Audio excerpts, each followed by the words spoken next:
નમસ્તે મિત્રો, મારી યુટ્યુબ ચેનલમાં આપનું સ્વાગત છે। આજે આપણે ભગવાન મહાવીર સ્વામી વિશે થોડું જાણીશું। ભગવાન મહાવીર સ્વામી જૈન ધર્મના 24મા તથા અંતિમ તીર્થકર હતા। જૈન મત અનુસાર તેમણે પોતાના સર્વ કર્મોનો ક્ષય કર્યો અને પોતાના આત્માને મુક્ત કરી સિદ્ધ બન્યા।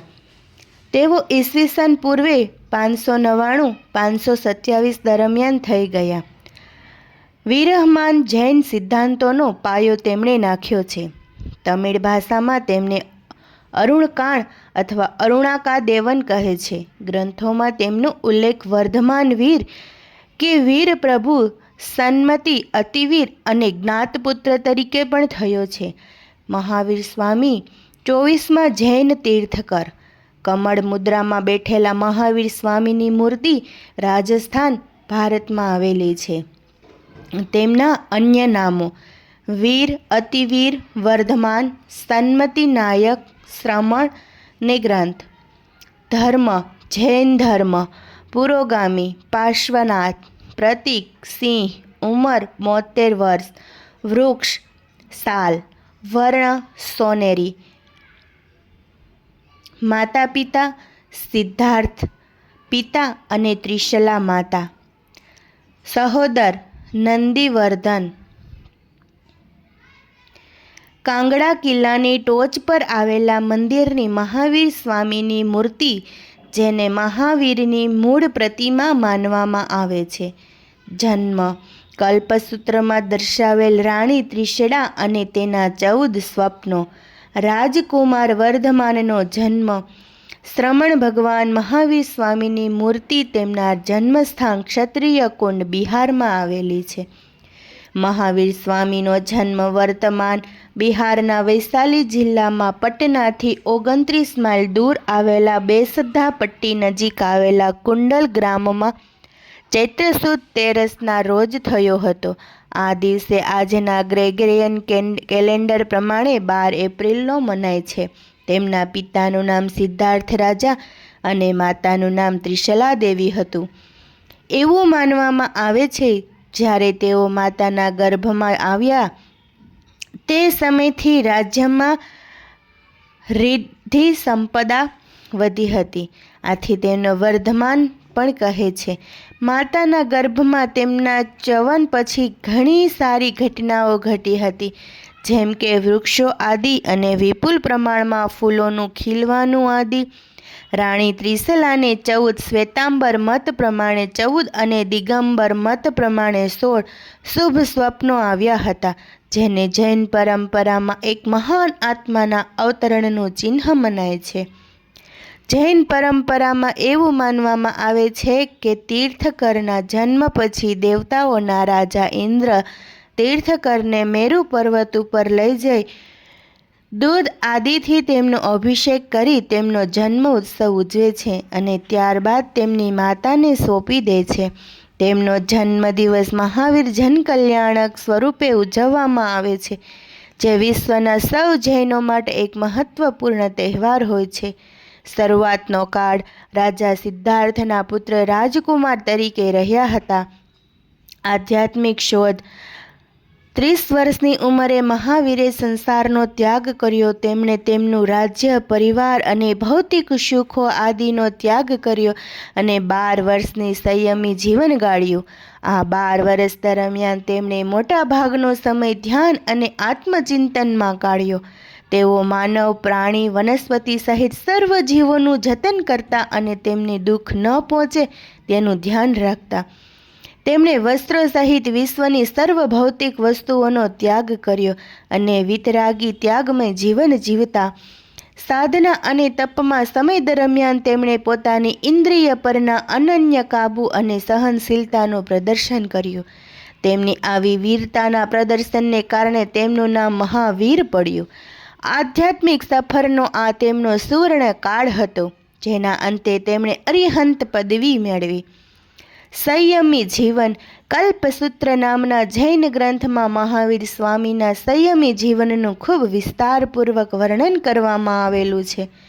સંયમી સાધુ મહાવીરે 1 વર્ષ અને 1 મહિના સુધી વસ્ત્રો ધારણ કર્યા, ત્યારબાદ તેઓ નિર્વસ્ત્ર જ ફરતા અને પોતાના ખોબામાં જ આહાર વહોરીને ખાતા. 12 વર્ષ સુધી ત્યાગી જીવન ગાળ્યું. તે દરમિયાન તેમણે શરીરની જરા પણ પરવા ન કરી, તેની જરા પણ સારવાર ન કરી. માનવ પ્રાણી કે સંજોગો દ્વારા થતા સારા કે ખરાબ સૌ અનુભવો ક્ષમતા ભાવે સહન કર્યા. પાછલા વર્ષો મહાવીરે ભારતના લોકોને આત્મિક મુક્તિનું શાશ્વત સત્ય માર્ગ બતાવવામાં કર્યો. તેઓ ખુલ્લા પગે અને નિર્વસ્ત્ર ફરતા, વાતાવરણને એ તીવ્રતા સહન કરતા. જીવનમાં કોણ પણ સ્તર પરથી તેઓ દેશના સાંભળવા આવેલા માણસોને મળતા. એક સમયે મહાવીરના 37 લાખ અનુયાયીઓ હતા. મહાવીરની દેશમાં અને જૈન તત્વજ્ઞાન સમાજવા માટે કરેલા શ્રમને પરિણામ સ્વરૂપ જૈન ધર્મમાં ફેલાવાનું બળ મળ્યું. 72 વર્ષ અને 4.5 માસની ઉંમરે તેઓ બિહારના પાવાપુરીમાં જૈન વર્ષના અંતિમ દિવસ દિવાળીના દિવસે નિર્વાણ પામ્યા. આ દિવસે તેઓને મોક્ષ પ્રાપ્તિ થઈ હોવાથી જૈનો ઉત્સવ મનાવે છે. કિન લોકો માને છે કે ભગવાન મહાવીરનું અસ્તિત્વકાળ ઈસવીસન પૂર્વે 599 અને 527 હતો, જ્યારે અમુક વિદ્વાનો માને છે કે આ કાળ ઈસવીસન પૂર્વે 1949 અને 477નો હતો. પૂર્વજન્મ 63 સાલાકા પુરુષ અને ઉત્તર પુરાણ જેવા અનેક પ્રાચીન ગ્રંથોમાં મહાવીરના પૂર્વ જન્મનો ઉલ્લેખ આવે છે. સંસાર ચક્રમાં રહેતા જીવ અનંત જન્મ લે છે. તીર્થકરોના જન્મમાં કાળની ગણના ત્યારથી થાય છે જ્યારથી તેઓ સમય કે તીર્થકર નામ કર્મ પામે છે. તીર્થકરના ભવ પહેલાં જૈન ધર્મમાં ભગવાન મહાવીરના 26 ભવોનું વર્ણન આવે છે. તે આ પ્રમાણે છે. નયનસાર ગામના મુખી, જેમણે જૈન સાધુનો ઉપદેશ સાંભળીને અર્ધ આત્મજ્ઞાન મેળવ્યું. દેવ પ્રથમ સુધર્મ દેવલોક. મરીચી રાજકુમાર પ્રથમ તીર્થકર ઋષભદેવના પૌત્ર. દેવ પાંચમા બ્રહ્મ દેવલોક. કૌશિક બ્રાહ્મણ. પુષ્યમિત્ર બ્રાહ્મણ. દેવ પ્રથમ સૌધર્મ દેવલોક. અગ્નિહોત્ર બ્રાહ્મણ. દેવ બીજું ઈશન દેવલોક. અગ્નિભૂતિ બ્રાહ્મણ. દેવ ત્રીજું સુધર્મ. ભારદ્વાજ બ્રાહ્મણ. દેવ ચોથું મહેન્દ્ર. સ્થવીર બ્રાહ્મણ. દેવ પાંચમા બ્રહ્મદેવલોક. રાજકુમાર વિષ્ણુભૂતિ. દેવ સાતમું મહાશુક્ર. ત્રિપુષ્ટ વાસુદેવ. કાલચક્રના પ્રથમ વાસુદેવ. નારક સાતમી નરકમાં. સિંહ નારક ચોથી નરકમાં. માનવ નામ અજ્ઞાત. પ્રિય મિત્ર ચક્રવર્તી 7 ખંડના અધિપતિ. દેવ સાતમું મહાશુક્ર દેવલોક. નંદ રાજકુમાર. તેમણે સ્વની મંત્રણ દ્વારા તીર્થ નામ ગોત્ર કર્મ ઉપાર્જન કર્યું. દેવ દસમું પ્રાણત દેવલોક. અને વર્ધમાન મહાવીર અંતિમ ભવ. આધ્યાત્મ. મહાવીરના તત્વચિંતન અનુસાર 8 મૂળભૂત સિદ્ધાંત છે. 3 આધ્યાત્મિક અને 5 નૈતિક.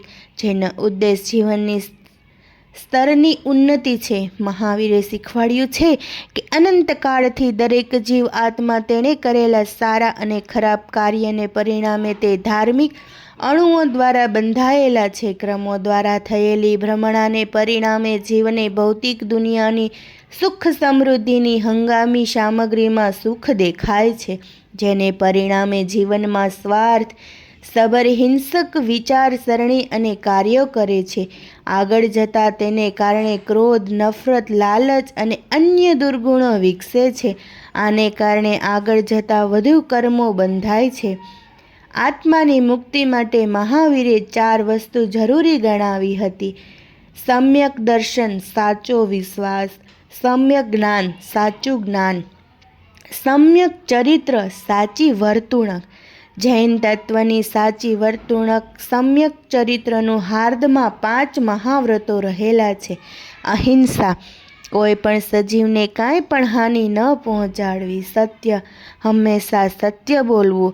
અત્યેય, અયોગ્ય રીતે દેવાયેલું કંઈ ન લેવું. બ્રહ્મચર્ય, મૈથુનિક આનંદ પ્રમોદથી દૂર રહેવું. અપરિગ્રહ ભૌતિક સામગ્રીઓના સંગ્રહથી પરહેજી, અનેકાંતવાદ અને સાધ્યવાદના સિદ્ધાંતને અપનાવ્યા સિવાય આ નિયમોને પૂર્ણ રીતે પાડી શકાતા નથી. સાધુ અને સાધ્વી જીવોએ કઠોરતાપૂર્વક આ નિયમો પાળવાના હોય છે, જ્યારે અન્ય લોકો માટે તે શક્ય એટલા પાળવાના હોય છે. મહાવીરે શીખવ્યું કે આધ્યાત્મિક દ્રષ્ટિએ પુરુષો અને સ્ત્રીઓ એક સમાન હોય છે અને બંને મોક્ષ અને મુક્તિની શોધમાં સંસાર ત્યાગી આત્મિક આનંદ પ્રાપ્તિમાં નીકળી શકે છે. મહાવીર દ્વારા જીવનમાં દરેક સ્તરમાં લોકોને આકર્ષિત થયા હતા. અમીર, ગરીબ, સ્ત્રીઓ, પુરુષો, છૂત અછૂત. તેમણે તેમના અનુયાયીઓને 4 જૂથમાં વર્ગીકૃત કર્યા: સાધુ, સાધ્વી, શ્રાવક અને શ્રાવિકા. આ ગોઠવણ ચતુર્વિધ સંઘ તરીકે ઓળખાય છે. પાનસરામાં રચાયેલી પાવાપુરી મંદિરની પ્રકૃતિ. મહાવીર પાવાપુરીમાં નિર્વાણ પામ્યા. ભિક્ષા ગ્રહણ કરતા મહાવીર સ્વામીનું ચિત્ર. મહાવીર સ્વામીની દેશને ગણધર તરીકે તેમને તેમના શિષ્યોને સૂત્રોમાં ગૂંથીને શ્રાવ્ય જ્ઞાન રૂપે સાચવ્યું. સમય વીતતો ગયો તેમ ઘણા આગમ સૂત્રી ભૂલાતા ગયા અને નામશેષ થયા કે બદલાઈ ગયા. મહાવીરના નિર્વાણના 1000 વર્ષ પછી આ આગમન સૂત્રોને પાંડુલિપિ પર લેખિત કરાયા. શ્વેતાંબર જૈનો આ મૂળભૂત શિક્ષા તરીકે અપનાવે છે, જ્યારે દિગંબરો આને સંદર્ભ તરીકે માને છે. મહાવીરના સમય પહેલાં પણ જૈનત્વનું અસ્તિત્વ હતું અને તેમની શિક્ષા તેમના પુરોગામી અનુસાર જ હતી. આમ મહાવીર એક વિરહમાન ધર્મના પરિવર્તક કે ઉદ્ધારક કે પ્રસારક હતા. તેમણે આગલા તીર્થકર પાર્શ્વનાથના ચિલ્લાને આગળ ચલાવ્યો. જોકે મહાવીરે તેમના સમયમાં પ્રચલિત સમાજ વ્યવસ્થા અનુસાર આધ્યાત્મના નિયમો રચ્યા. મહાવીર નિર્માણ પછી જૈન સંધુવત અને વધુ જટિલ બનવા લાગ્યો. નાના મુદ્દે મતભેદો પડવા લાગ્યા. જોકે મહાવીરની મૂળભૂત શીખમાં કંઈ ફરક ન હતો. પાઘડની પેઢીઓમાં ક્રિયાકાંડો આદિ પ્રવેશ્યા. ગ્રંથો. મહાવીર સ્વામીનું જીવન દર્શાવતા ઘણા પુસ્તકો જૈન સાહિત્યમાં છે, જેમાં સૌથી પ્રમુખ છે આચાર્ય ભદ્રબાહુ રચિત કલ્પસૂત્ર. ઈસવીસન 853માં મહાવીરનું ચરિત્ર સૌ પ્રથમ વખત સંસ્કૃતમાં વર્ધમાન ચરિત્ર અશાગ દ્વારા લખાયું.